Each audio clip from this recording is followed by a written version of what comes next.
The new General's Handbook has introduced a new battalion for shooting enemy characters and winning you games. Let's look at the top 10 best ones.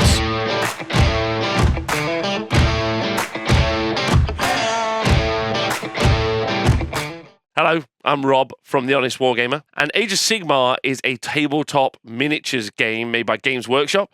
You play with dice and rules and, tape measures and your mates, and sometimes you play on your own, but only when you're sad. Age of Sigmar has its new season's GHB, which we covered in this video here, and it's got some spicy changes. Every 6 months, Games Workshop changes the rules on how to play the game. Not completely, they just make a new season, and this is all located in the GHB. In this season's GHB, which runs from January to July 2023, characters in your army can't be targeted by missile weapons. You see, this is the time of the Galician champion, heroes who fought through the vicious wilds and terrible battles in the realm of Gur and become the linchpin in their army. In the game, those heroes can help you score additional points or hold objectives over your opponent. This is a brand new thing to this season, which is quite exciting, and killing those heroes might be the difference between victory and the saddest time of your life. However, don't worry. They've released a battalion that lets you turn some of your shooting units into sharpshooters, which means you can ignore the rule not letting you normally target those Galician champions. So let's look at the 10 best sharpshooters that you can take in the sharpshooter battalion this season. However, before we get started, pause the video, write your guesses in the comments. Want to see if you can guess which ones they are. I've actually guessed all of them correctly, so that's literally what this video is. My 10 best guesses. So at number 10 is a wild card, but I have my reasons. It's Moonclan Shooters for the Gloomspite Gits. When you think goblins, you don't think elite snipers, but you can get a lot of shots in this army. In fact, if you take 130 shooters, which is only going to cost you 175 points, you can get 260 shots. Now, sure, it's 4s and 5s. It's a lot of low quality shots, but you can add Ren to the army. You can even strip the enemy of their armor saves with Troll Vomit. I think this video is making me sick if I'm honest, but there we go. Quantity is definitely its own quality at number 10. Storming in at number 9 are some OG Stormcast Judicators with Skybolt bows. Released in the first wave of Stormcast. When the game was initially released 6 years ago, they're a solid shooting unit at decent range that could be put into a sharpshooter battalion. A unit of 5 with 2 shots each and D6 plus 1 for the champion at 24 inches and mortals on 6s to hit is a nice solid profile. 10 wounds on a 4-up save and being one of the least offensive units in your hyper elite Stormcast army means they won't be targeted and therefore are a little bit more survivable. While not the best Stormcast unit in this roster as the role of a sharpshooter, they still outclass other factions units, meaning we didn't see units like Blissbarb Archers, Shadow Warriors or Endred Riggers. Splashing in at number 8 is the Namati Reaver for the Ideneth Deepkin. They're blind elves who shoot arrows through water. They come in units of 10 and shoot 2 shots each at 18 inches, and with a movement for 8 inches for an effective 26 inch. From turn 2, the unit can run and shoot, and being battle line units mean you can take multiple reinforced units of them. They do have some Ren to punch through enemy armor, but very much like the shooters, it's all about the quality being the quantity, and also obviously shooting through water while they're blind. That's obviously a quality. In at number 7, a unit that has really split the player base, the Gossamer Archers for Sylvaneth. They're a very unique unit in Age of Sigmar because they fulfill the role of a skirmisher archer archetype really well, but we've very rarely seen units match that archetype thanks to the rules. Coming in units of 5 at a hefty points cost, they move and shoot 12 inches, giving them an effective 24-inch range. The bows shoot 2 shots each, and any 6s to hit do D3 mortal wounds. So a good roll, and you'll kill any Galician champion. However, their weapon range only being 12 inches means they're quite close. However, they have an amazing little rule to make it so they can avoid being charged down and killed. Using the Zephyrite Spites ability, they can retreat on a 2+ when someone charges them, and they've unleashed hell. This keeps them safe from being charged and allows them to keep sniping. Just don't roll a 1. They also work really well inside the Sharpshooters battalion, being able to pair quite nicely with 2 units of Tree Revenants. Just don't be a sap and let them die. Because it's a Sylvaneth army, you see. Camouflaging themselves in at number 6 are the Chameleon Skinks. They should probably be replaced with their less sneaky brother, pod friend. They should be replaced with normal skinks, but it's kind of a sharpshooters video and they're sneaky and it kind of feels like what they're meant to do. So they're going in because they're cooler. They're a little bit more survivable as a unit because they can deep strike, which means you can't hit them until you put them on the board. And when you do put them into cover, they gain a 4+ ward. However, as with most units in this list, it's all about the damage. And their blowpipes, which shoot 16 inches, are pretty good. I'd like you to note that several weapons in this list are quite short range, definitely shorter than 16 inches, which a tiny amphibian skink has been able to blow. It's not relevant really to the list, and it's adding a lot of time onto the video I shouldn't be doing, but it's important to...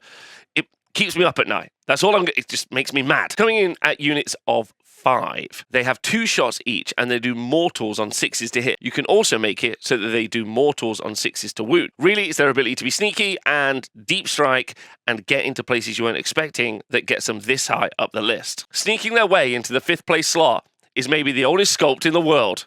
Gutter runners. Sneaky ninja rats with poisoned attacks. Coming in units of 5, they get 3 shots each at 12 inches, but they can run and shoot and move 7 inches, so they have an effective range of 20 inches. However, they can be set up in reserve, and this is where they shine. 5 25mm bases are very hard to screen. 15 shots that do mortals on 6s is actually quite a scary prospect, especially because they're very cheap, and therefore they're fairly expendable. However, you can reinforce this unit up to a unit of 15, meaning they average out to about 7 or 8 mortal wounds, which will probably kill almost any Galician champion. At number 4 is a unit that just has delusions of grandeur, but just stinks up the place. Man Skewer Bolt Boys. Also just known as Bolt Boys, they definitely could skewer a man. They mainly skewer a man's hopes to win a game at the moment. Coming in units of 3, they have an effective range of 27 inches or 20 inches because you always take them in big yellow subfaction for +3 inches to the range of their bows. Sidebar, and this is where it actually gets really interesting.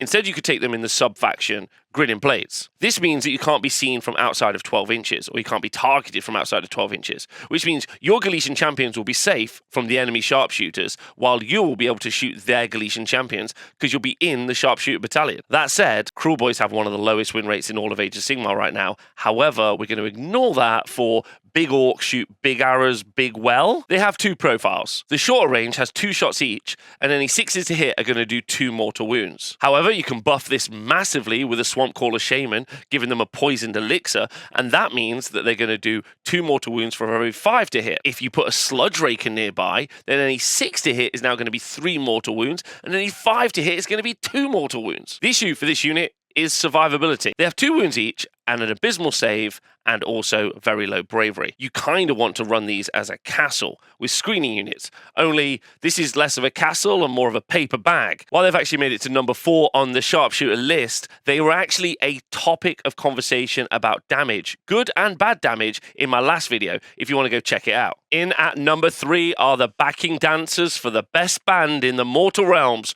Morathi and the Bowsnakes. Bloodstalkers, or Bowsnakes, as we know them, are so good that they win whole games without ever needing to be inside a sharpshooter battalion. Coming in units of 5 and normally being taken in units of 15, they have 2 attacks each and do mortal wounds on 6s to hit, averaging about 5 mortal wounds. They shoot 24 inches and they move 8 inches, giving them an effective range of 32 inches. They have access to a teleport ability, extending the range even further, but really it's their lead singer Morathi that really increases their damage. She has a command ability that allows the big block of Bowsnakes to shoot in the Daughters of Cain hero phase. That means up to 60 shots being shot a turn. This is an amazing amount of output, and the army is always within arrow shot of being able to win a tournament. However, you do invest a lot of points in those Bowsnakes and a lot of points in Morathi. In at number 2 is the unit that has ruined the game we love for far too long. Vanguard Raptors with long strike crossbows, or long strikes as they're known. The long strike crossbow has a range of 30 inches, and the unit moves 5 inches, giving them an effective 35-inch range. 2 attacks each from a unit of 3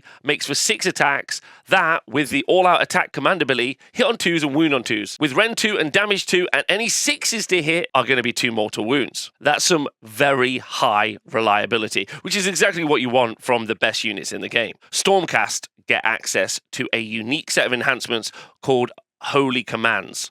I guess these really should be unholy commands, because that's what it feels like when they shoot you. One of the holy commands is Thunderbolt Volley, and it lets an unreinforced unit shoot in the hero phase once per battle. This means even a small unit of 3 long strikes can do up to 10 to 12 damage at 30 inches in one of the turns of the game, against a 2-up armor save. What we're saying is, like, they just kill stuff, like, very well. The issue with this unit is that it's fragile. With 6 wounds on a 4-up save for a unit of 3, they can, like our gutter runners, be set up off the board in deep strike, which is really effective for making it so that they won't get hurt in the early turns until you want to use them. However, the Stormcast roster is pretty elite, and you want it to be doing as much damage each turn as possible. So you're normally going to keep them on the board, and that 30-inch range is going to mean that they're very effective and still in relative safety. For the number 1 slot, and I'm sure you've already guessed who it is, I would like to tell you that we have a Patreon.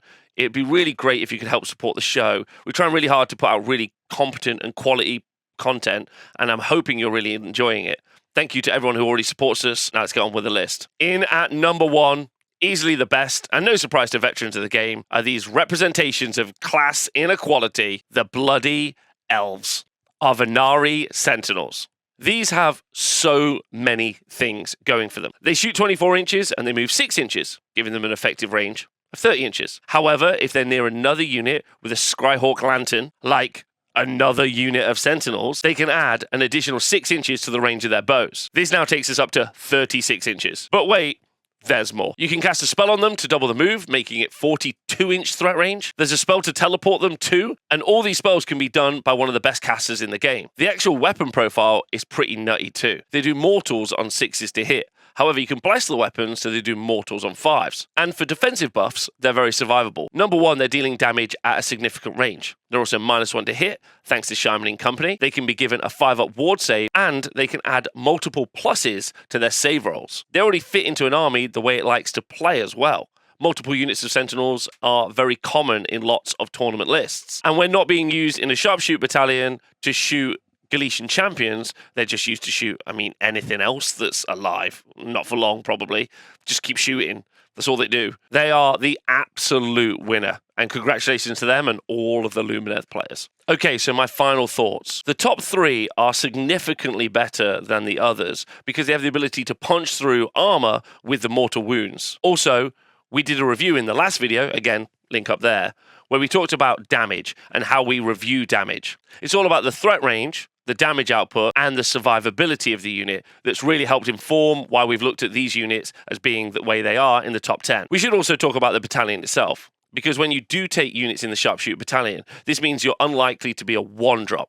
A 1-drop means you get the choice on whether or not you get to go first in probably about 70% of the matches. This means if you have something like a 1-drop Alpha Strike list, you're going to be able to destroy the enemy units before they can engage with you. I think it's probably unlikely we see a lot of Sharpshooter battalions be taken in this General's Handbook. However, maybe we will. It really depends on how much Galician champions are going to affect the scoring, and it's slightly too early in the game right now to say. So, will you take the Sharpshooter battalion? I legitimately have been looking at it a lot. I think some of the other battalions have got some real flex and being able to develop some really strong, interesting combos in the game, and we're obviously going to cover that in other videos. But I'd like to know what you think, so write down your best lists with Sharpshooter battalions in the comments if you get the chance, because I'd love to see them. I hope you enjoyed the video, and as always, you can definitely support me on Patreon.